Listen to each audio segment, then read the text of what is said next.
नमस्ते। IPO FPO right share निष्कासनको जानकारी गराउने यस ग्रो ट्रेडरको च्यानलको तर्फबाट म बमबहादुर लिम्बू उपस्थित भइसकेको छु। आज तपाईहरुको सामुन्नेमा 1000 लगानी गर्दा मिनिमम पनि 30000 32000 हुने एफपीओ को बारेमा जानकारी गराउन गइरहेको छु। यो एफपीओ कुन कम्पनीको हो, कति किता निष्कासन गर्दैछ, कहिलेबाट निष्कासन हुँदैछ भन्ने विषयमा तपाईहरुलाई जानकारी गराउन गइरहेको छु। यस एफपीओ निष्कासन गर्ने कम्पनीको नाम रहेको छ विन नेपाल लघु वित्तीय संस्था। यस कम्पनीले जम्मा 51,29,000 मूल्य बराबरको 51,2900 किता एफपीओ निष्कासन गर्दैछ भने यस एफपीओ प्रति किता रु 100 रुपैयाँ हुनेछ भने यस विन्स लघु वित्तीय संस्था लिमिटेडको एफपीओ यही चैत 21 गतेबाट 26 गतेसम्मको लागि तपाई हामी सर्वसाधारणको लागि एफपीओ निष्कासन गर्दैछ।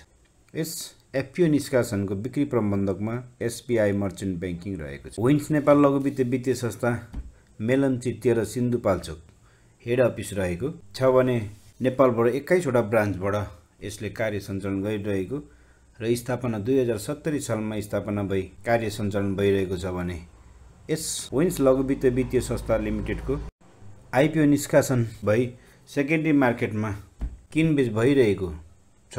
तसर्थ यो किनबेच भइरहेको हालको बजार मूल्य भने 2903,000 को प्रति किता बराबरको हाराहारीमा यसको किनबेच भइरहेको छ। आईपीओ निष्कासन पछि केही पुँजी रकम जम्मा गर्नको लागि यस कम्पनीले एफपीओ जारी गर्न लागेको भने यो एफपीओ को 1000 लगानी पश्चात 10 किता पर्न गएमा मिनिमम 3000 हुन सक्ने यस्तो एफपीओ जुन अहिले 2900 को हाराहारीमा सेकेन्डरी मार्केटमा किनबेच भइरहेको, विगतमा यस कम्पनीको 4000 सम्म प्रति किता गएको अवस्था रहेको छ।